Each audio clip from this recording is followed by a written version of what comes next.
Do we put so much emphasis upon the EU in democracy, in promoting democracy, solving all mistakes in ongoing democracies? I'm very skeptical that it much able organization to correspond challenges which are located at domestic level.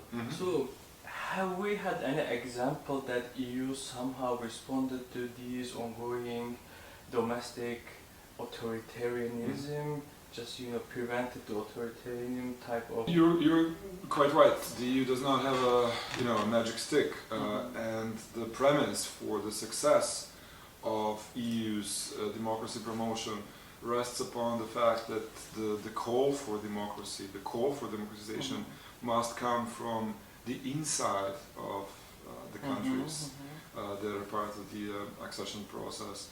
And the matter of fact is, this is happening exactly now. This is exactly how these protest movements, not only in Serbia but in a wider region, should be interpreted.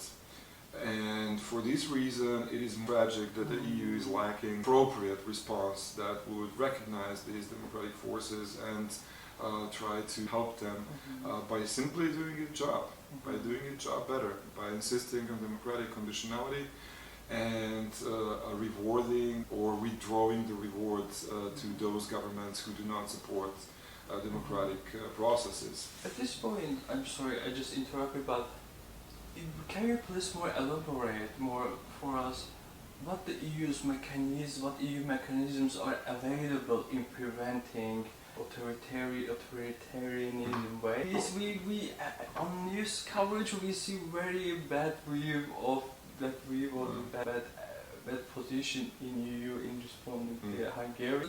How can you please elaborate more as the mechanisms that EU have? But we're talking about the enlargement countries, right? Okay. Well, it is quite simple. The EU is driving this process of negotiations due to its leverage over the candidate countries, which is bigger, and it sets up these political, economic and administrative conditions. What it should do is to monitor the progress and actually call spade a spade.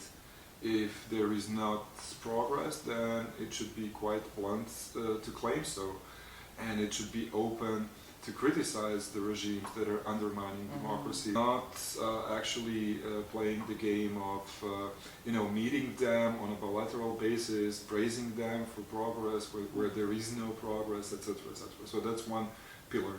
Obviously, the EU does not have a sanction mechanism for the countries that do not respect and promote EU shared values, but it can actually withdraw rewards, so to speak.